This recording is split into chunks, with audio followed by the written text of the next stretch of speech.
Mis amados hermanos, continuaremos con el estudio de esta carta del apóstol Pablo a los colosenses. Conoceremos cada vez más este difícil momento que vivió la iglesia, que estaba siendo atacada por una doctrina del enemigo que intentaba quitarle el primer lugar al Señor Jesucristo. Así que conozcamos una vida superior en Cristo, parte 3. Y para ello vamos a estudiar los versículos 18 al 23 de Colosenses 2. Tenemos como verdad central la siguiente: la salvación no depende de nuestra autodisciplina o la observancia de normas, sino del poder y la muerte y resurrección de Cristo. Así que vamos a ver qué tan grave estaba el ataque herético, de tal forma que estaban desviando la atención de los cristianos de Colosas hacia otra forma de salvación. Como comentarios tenemos el culto a los ángeles. Este es otro aspecto de esas enseñanzas perversas. Promovían el culto a los ángeles y promovían el asceticismo como una forma de purificación espiritual. Empezamos con el culto a los ángeles. En Colosas se había introducido la herejía que exaltaba a los ángeles por encima de Cristo. Los colosenses trataban de mezclar su fe en Cristo con algunas creencias extrañas, especialmente la de que debían dar culto a los elementos del mundo, considerando a Cristo como uno más entre varios intermediarios ante Dios. Vamos a ver de una manera más amplia cómo era ese culto a los ángeles. Y tenemos bases bíblicas claras donde se nos prohíbe adorar a los ángeles. Esta corriente, ascético, la persona que practica el asceticismo. La palabra asceticismo es un término que deriva del griego askesis, que significa práctica o ejercicio. Ejercicio y práctica de un estilo de vida austero, con carencias, en donde se renuncia a placeres materiales con el fin de adquirir unos hábitos que conduzcan a la perfección y sobre todo a la purificación moral y espiritual. Nuestro diccionario de la Real Academia Española asocia estos 4 puntos con respecto al asceticismo. Dicho de una persona que se dedica particularmente a la práctica y ejercicio de la perfección o purificación espiritual. 2. Perteneciente o relativo a este ejercicio y práctica. Se dice vida ascética. 3. Que trata de la vida ascética, ensalzándola o recomendándola. Escritor, libro ascético. Y por último, asceticismo es la doctrina de la vida ascética. Bueno, mis amados hermanos, ya podríamos entender un poquito más acerca de lo que es una persona que lo practica al asceticismo. Tenemos esta introducción. Tras exhortar a los creyentes a permanecer en Cristo, recordamos esta cita ahí mismo en Colosenses capítulo 2. La exhortación dice: por tanto, de la manera que habéis recibido al Señor Jesucristo, andad en Él, arraigados y sobreedificados en Él, y confirmados en la fe, así como habéis sido enseñados, abundando en acciones de gracias. Permanecer en Cristo en quien reside la plenitud de Dios y quien propició una completa redención. Pablo condena las herejías colosenses que los estaba desviando de Cristo. Y de una manera contundente, mis amados hermanos. En esta lección vamos a ver lo que es el misticismo y el asceticismo. Primero, en el punto número 1, observando los versículos 18 y 19, Pablo presenta que el misticismo es un error, porque la cabeza, la autoridad, quien da vida al cuerpo es la cabeza. Espiritualmente hablando, Cristo. Vamos a leer esos dos versículos. Amados hermanos, tome su Biblia, léala si es visual como yo. Necesitamos leerlo directamente de la palabra de Dios. Dice así: nadie os premie de vuestro premio, afectando humildad y culto a los ángeles, entremetiéndose en lo que no ha visto, vanamente hinchado por su propia mente carnal, y no haciéndose de la cabeza, no agarrándose de la cabeza, en virtud de quien todo el cuerpo, nutriéndose y uniéndose por las coyunturas y ligamentos, crece con el crecimiento que da Dios. Quienes hacen que los creyentes se desvíen de la realidad en Cristo para que vivan a la sombra de la ley, los privan de su, de acuerdo al versículo 18, hermanos, los privan de su premio, su galardón.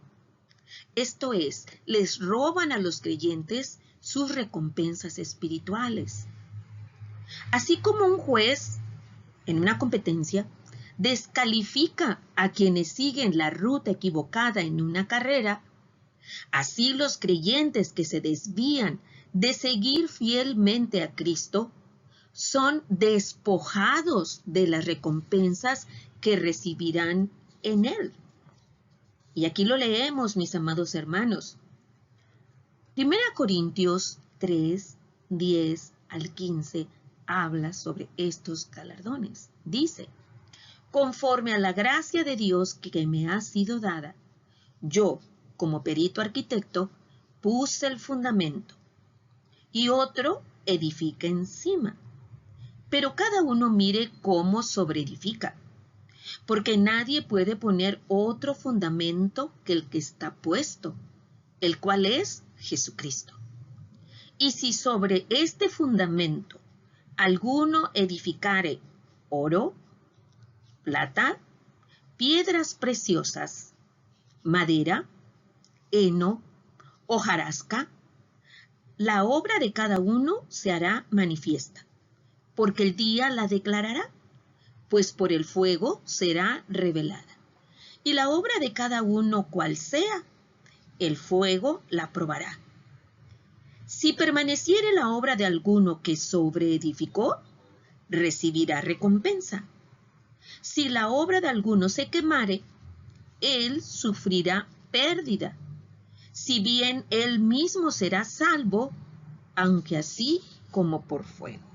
Así que perderá esas recompensas que el Señor Jesucristo tiene preparados para aquellos que le son fieles en todo. Algunos herejes que desvían a los creyentes del servicio fiel adoptan una falsa humildad, que es solo una forma de piedad, pero niegan la eficacia de ella. El apóstol Pablo alertó al pastor Timoteo, al joven pastor Timoteo, precisamente en la segunda carta, en los versículos 3 y 5. Precisamente ahí lo dice, una forma de piedad, pero que se niega la eficacia de ella, misma que procede de Jesucristo, como lo dice Romanos 8, 3 y 4, que dice así: porque lo que era imposible para la ley, por cuanto era débil por la carne, Dios, enviando a su Hijo en semejanza de carne de pecado, y a causa del pecado, condenó al pecado en la carne, para que la justicia de la ley se cumpliese en nosotros, que no andamos conforme a la carne, sino conforme al Espíritu. Entonces la piedad eficaz procede de Cristo Jesús. Esta falsa, artificiosa piedad de los legalistas estaba vinculada con el culto, es decir, adoración a los ángeles, que la Escritura misma prohíbe. Lo encontramos en estas dos citas, amados hermanos. Éxodo 23 y 4, una cita del Antiguo Testamento, es uno de los mandamientos que dice así: no tendrás dioses ajenos delante de mí. No te harás imagen, ni ninguna semejanza de lo que esté arriba en el cielo. Ahí están los ángeles. Ni abajo en la tierra, ni en las aguas debajo de la tierra. Ahí está la prohibición. Y además, precisamente en el Nuevo Testamento, también viene esta cita. Apocalipsis 22, 8 y 9. Yo, Juan, soy el que oyó y vio estas cosas. Y después que las hube oído y visto, me postré para adorar a los pies del ángel que me mostraba estas cosas. Pero él me dijo: mira, no lo hagas, porque yo soy consiervo tuyo, de tus hermanos los profetas, y de los que guardan las palabras de este libro. Adora a Dios. Así que ahí están las citas, mis amados hermanos. De hecho, el legalismo es una enseñanza inspirada por los ángeles caídos. 1 Timoteo 4:1 lo dice. Pero el Espíritu dice claramente que en los postreros tiempos algunos apostatarán de la fe, escuchando a espíritus engañadores y a doctrinas de demonios. El culto a los ángeles ha estado presente a lo largo de toda la historia de la humanidad. En la imagen anterior ustedes vieron, mis amados hermanos, unas especies de estampas en donde se presentan a los arcángeles Miguel, Rafael, etc. Y se les adora. Hay oraciones para ellos. Y lo acabamos de leer. Está precisamente prohibido. Pero aún más allá se menciona que en los próximos tiempos, mis amados hermanos, sino estos van a empezar a frecuentar espíritus engañadores y doctrinas de demonios. Y realmente, hermanos, inclusive hace poco yo en la joyería que vi de una persona, había ángeles y la gente pide ese tipo de adornos para colgárselos en el cuello o en los lóbulos de las orejas. Y de ahí empieza, por decirlo así, es una apertura para el culto a los ángeles. Así que, en lo absoluto, mis amados hermanos, demos cuenta de ello. Entonces, dice, esos espíritus caídos que, como elementos del mundo, esclavizan a los hombres mediante sus meditaciones, léase oraciones místicas.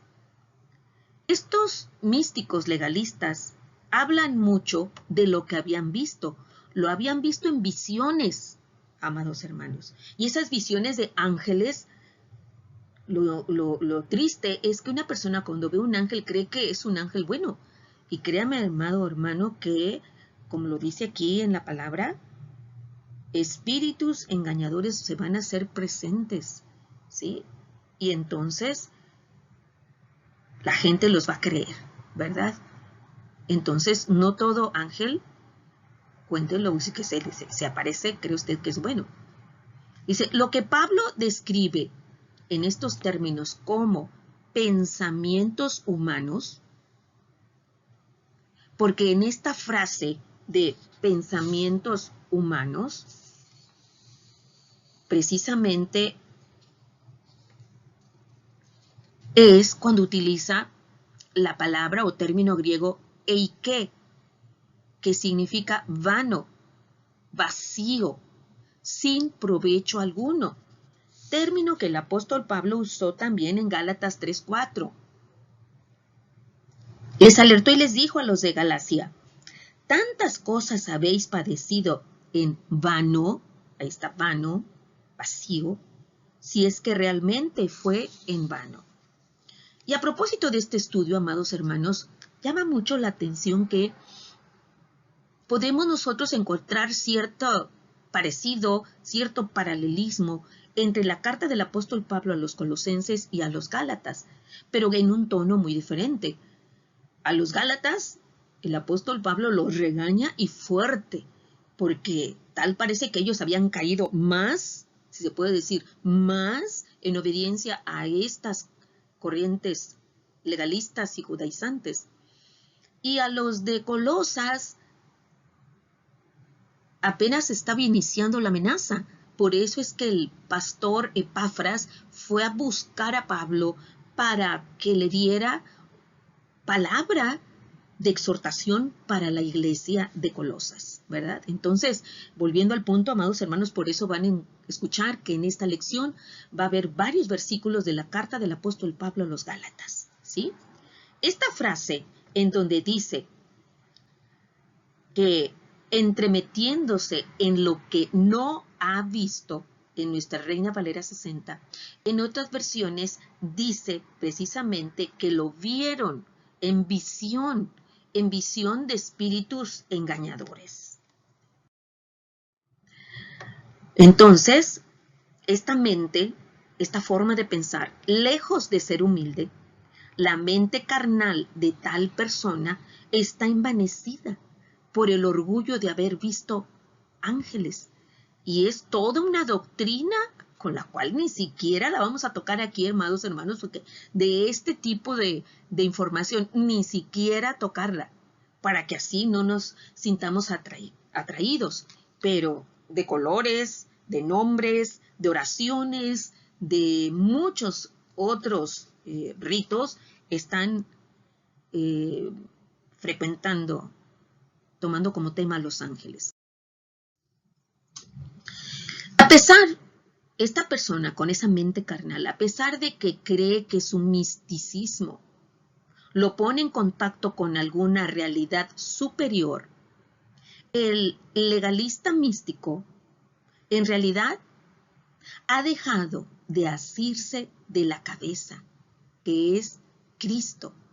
Esto tomando en consideración a la iglesia de Colosas, mis amados hermanos. Recuérdese, la iglesia de Colosas se piensa que fue fundada por Epafras, que había sido escuchado el evangelio, había sido convertido posiblemente en una de las iglesias que visitó Pablo. Y entonces él fundó esa iglesia con doctrina sana. Pero llegó esta amenaza y entonces varios de los colosenses se estaban desviando. Entonces a esas personas que se habían desviado, Pablo dice que habían dejado de asirse de la cabeza, que es Cristo. Hermanos amados, ¿qué le pasa a una persona, a un órgano que se es mutilado, que es separado de la cabeza?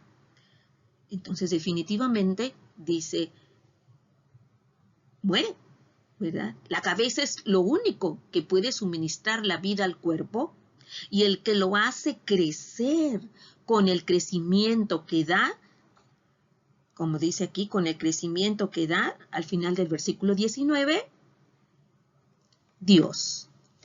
A este respecto, resulta oportuno leerles, mis amados hermanos, lo que dice el Evangelio de Juan, capítulo 15, versículo 1 al 5.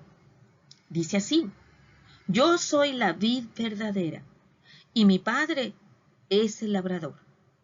Todo pámpano que en mí no lleva fruto, lo quitará, y todo aquel que lleva fruto, lo limpiará, para que lleve más fruto. Ya vosotros estáis limpios por la palabra que os he hablado. Permaneced en mí y yo en vosotros. Como el pámpano no puede llevar fruto por sí mismo si no permanece en la vid, así tampoco vosotros si no permanecéis en mí. Yo soy la vid, vosotros los pámpanos. El que permanece en mí y yo en él, éste lleva mucho fruto, porque separados de mí, nada podéis hacer. La verdadera espiritualidad, la verdadera pureza espiritual, no puede producirse por conformarse, por obedecer a las leyes, porque según vimos en el estudio anterior, estas son solo una sombra, sino por la unión que tenemos con la vida, que es Cristo. Él es la realidad. La ley es una sombra. Sin una conexión vital con su cabeza, el cuerpo de Cristo no puede crecer. Usando una imagen paralela, repetimos Juan 15:5 y más que repetirlo, lo completamos. Según acabamos de leer, dice, yo soy la vid, vosotros los pámpanos. Aquí tiene la planta, es el Señor Jesucristo. Las ramas o pámpanos son el creyente. El que permanece en mí y yo en él, este pámpano lleva mucho fruto. Porque si se corta una rama, separados de mí, nada podéis hacer. Vamos al punto número 2. El ascetismo es un error. La pureza se obtiene en Cristo. Recordemos que el ascetismo son prácticas y ejercicios que buscan la perfección, la pureza espiritual por medio de abstenciones, por medio de privaciones de placeres en el cuerpo. Leemos los versículos 20 y 21, que dice así. Pues si habéis muerto con Cristo en cuanto a los rudimentos del mundo, ¿por qué, como si vivieseis en el mundo, os sometéis a preceptos tales como no manejes, ni gustes, ni aún toques? Un elemento coincidente con el legalismo que vimos en el estudio anterior y el misticismo, el culto a los ángeles, es el ascetismo. Es la posición pseudo. El prefijo pseudo significa parecido a, pero es engañoso, ¿verdad? Pseudo espiritual que se manifiesta en reglas de negación. Y el apóstol Pablo en el versículo 21 lo concreta, lo resume bastante bien. Dice, no manejes, o sea, no lo tomes con tus manos, ni gustes, o sea, no lo comas, ni aún lo toques. Y así es como se representa el ascetismo. Nótese que en la mayor parte de las imágenes que representan el ascetismo, a la persona se le presenta con un grado de desnutrición. Curiosamente aquí, o las costillas sobresaliendo, o la piel de la persona que empieza a bajar de peso porque se abstiene aún de lo que nutricionalmente debe comer. ¿Por qué? Porque castiga al cuerpo, ¿sí? Entonces dice, estas prohibiciones aumentaban desde el punto de vista de no manipular hasta no tocar. Entonces, esta persona se ponía en meditación, en una vida austera, frecuentemente meditando, y aquí veríamos a los espíritus engañadores, amados hermanos, absteniéndose principalmente de placeres de índole carnal, en lo que respecta a la alimentación y sexo. Ese mismo legalismo se manifestó en la afirmación exagerada y carnal de Eva, que encontramos en Génesis 3, 2 y 3. Escucha, hermano, esta porción de la Biblia dice así: y la mujer respondió a la serpiente: del fruto de los árboles del huerto podemos comer, pero del fruto del árbol que está en medio del huerto, dijo Dios, no comeréis de él, ni le tocaréis para que no muráis. Por supuesto que eso no era o no había sido la orden de Dios. Él nada más había dicho que no comieran, pero ella le agregó no tocarlo para que no muráis. Comparamos esta cita que acabamos de leer, Génesis 3, 2, 3, con Colosenses, 2, 16 y 17. Recuerde, amado hermano, lo estudiamos la semana pasada. Por tanto, nadie os juzgue en comida o en bebida, o en cuanto a días de fiesta, luna nueva o días de reposo, todo lo cual es sombra de lo que ha de venir, pero el cuerpo, lo real, es Cristo. El ascetismo surge por el sentido de culpabilidad.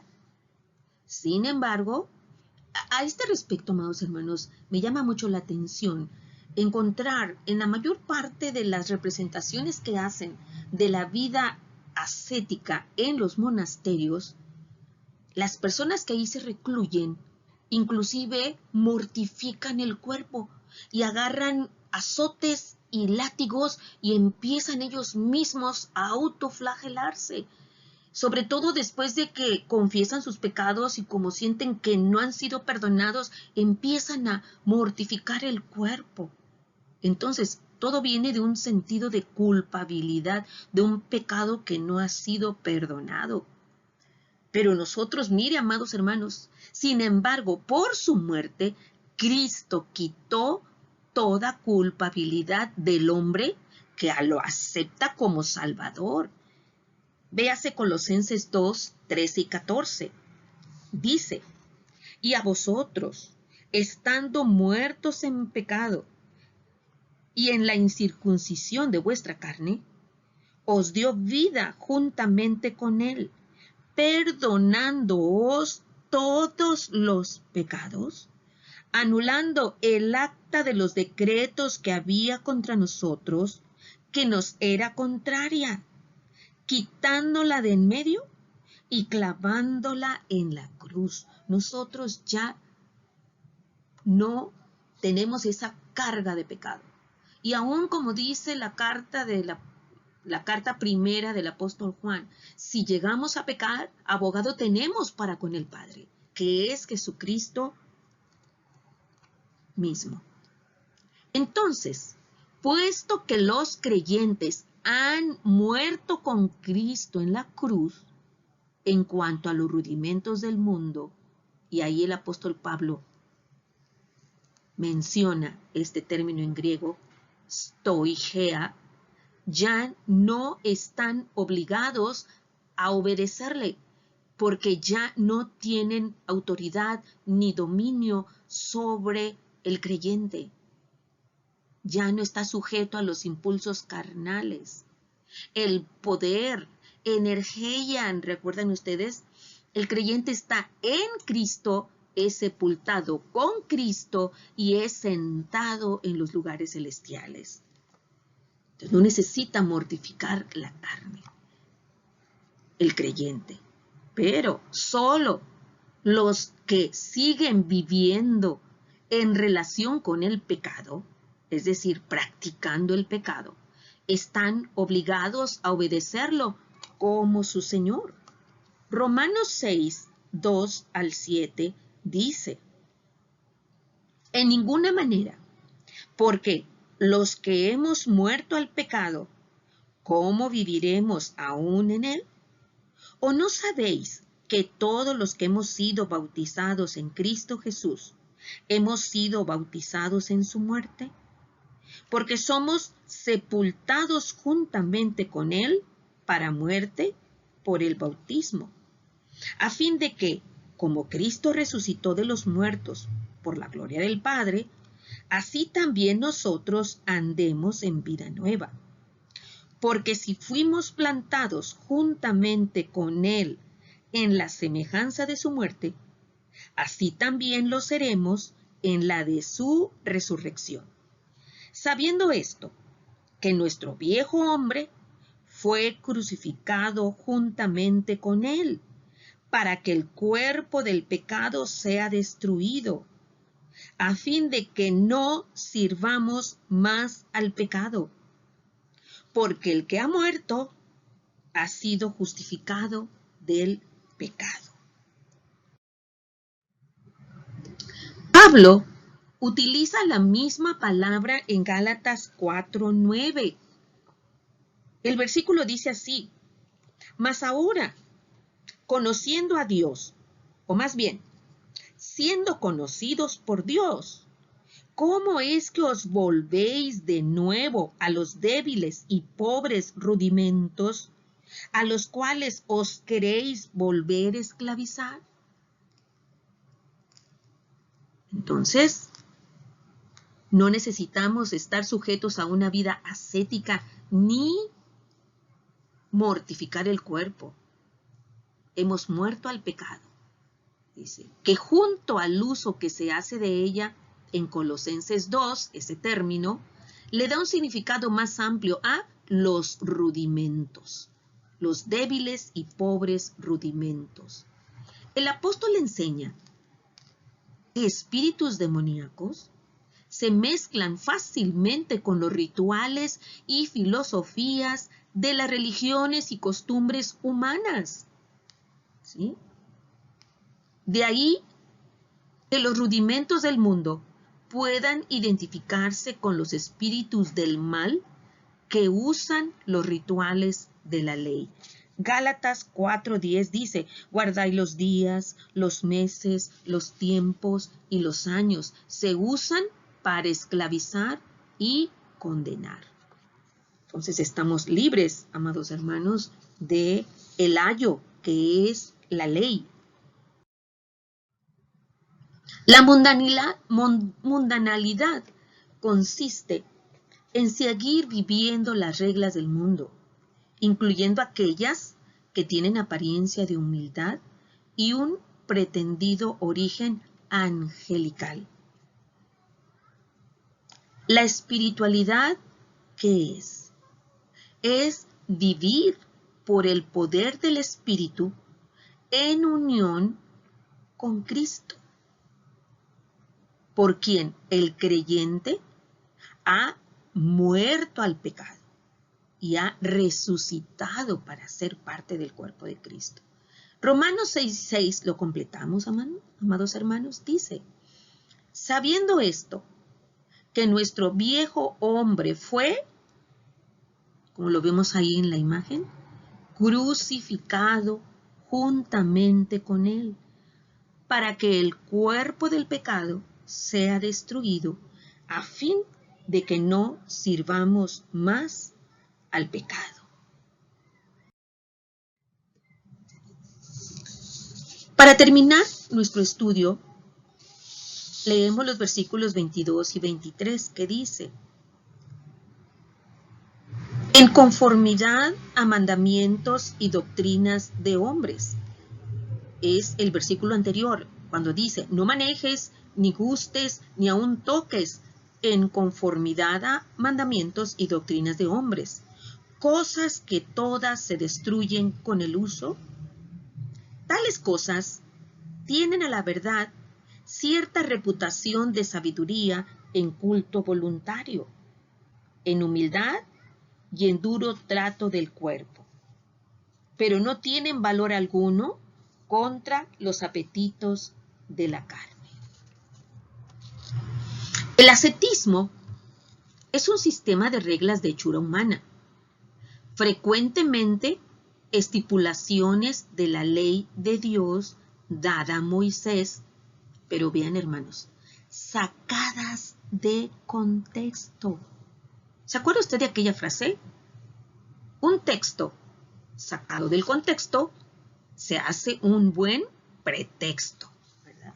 Entonces, en el versículo 22 completamos donde dice, en conformidad a mandamientos y doctrinas de hombres.